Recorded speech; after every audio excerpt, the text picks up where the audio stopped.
Om Swastiastu. Baik, terima kasih atas waktunya. Di sini perkenalkan, nama saya Inyaman Indrik Simurtanata dengan NIM 2215124114, absen 23. Di sini saya akan mempresentasikan konsep dasar etika bisnis dan properti. Baik, lanjut saja. Yang pertama itu ada pengantaran etika bisnis dan manajemen properti. Untuk definisi etika bisnis adalah prinsip moral yang mengatur perilaku dalam dunia bisnis. Dan untuk pengertian properti, properti merupakan aset yang dimiliki dan dikelola dalam konteks bisnis. Untuk tujuan presentasi ini akan membahas konsep dan etika bisnis dan penerapannya dalam manajemen properti.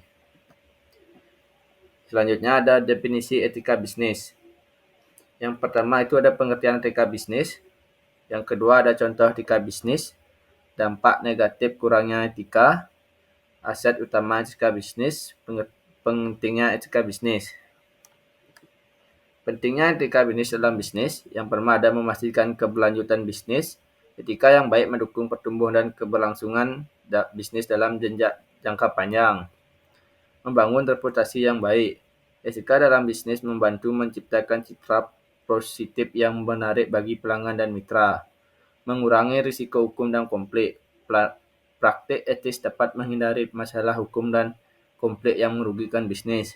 Meningkatkan kepercayaan pelanggan. Dengan berpegang pada etika, perusahaan dapat membangun hubungan yang lebih kuat dengan pelanggan.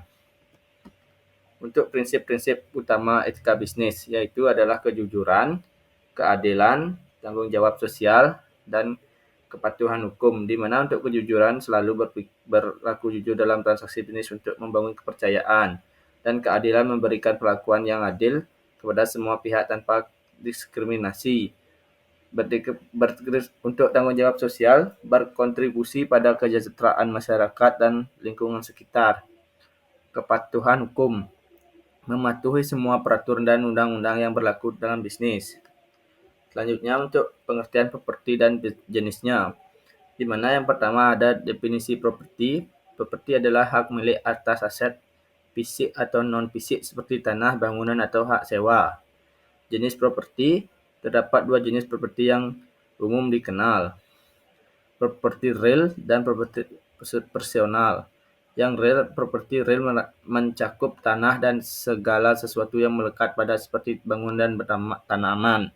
Untuk properti personal adalah aset yang tidak tetap seperti kendaraan, perabotan, dan barang pribadi lainnya. Etika manajemen properti. Integritas dan transparansi dalam manajemen. Mengelola properti harus dilakukan dengan integritas dan transparan untuk membangun kepercayaan. Praktis etis dalam manajemen properti. Memberikan informasi yang jelas mengenai biaya dan kondisi properti adalah contoh praktik etis yang baik. Menghormati hak penyewa dan pemilik. Penting untuk menghormati hak-hak penyewa dan pemilikan properti untuk menciptakan hubungan yang harmonis. Dampak pelanggaran etika. Yang pertama ada kerugian finansial bagi perusahaan. Yang kedua ada kerusakan reputasi yang sulit diperbaiki. Yang ketiga menurunkan moral karyawan. Yang keempat, tingkat kepercayaan pelanggan menurun. Dan terakhir, contoh perusahaan dalam skandal. Menerapkan etika bisnis dan properti. Langkah-langkah untuk meningkatkan etika dalam bisnis: membuat kode etik yang jelas, melakukan pelatihan etika secara berkala, mendorong komunikasi terbuka, memastikan kepatuhan terhadap hukum. Untuk kesimpulan tentang etika bisnis dan properti, menekankan penting etika dalam bisnis dan manajemen properti. Yang pertama itu pentingnya etika bisnis dan properti.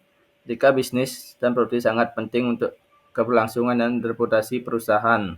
Yang kedua, membangun kepercayaan dan dengan menerapkan prinsip-prinsip etika, perusahaan dapat membangun kepercayaan dan kredibilitas.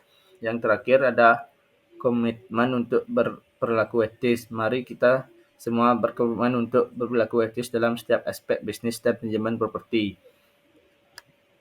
Baik, itu saja yang saya presentasikan untuk hari ini. Terima kasih. Untuk presentasi saya tutup dengan Pramo Santi. Om Santi Santi Santi Om.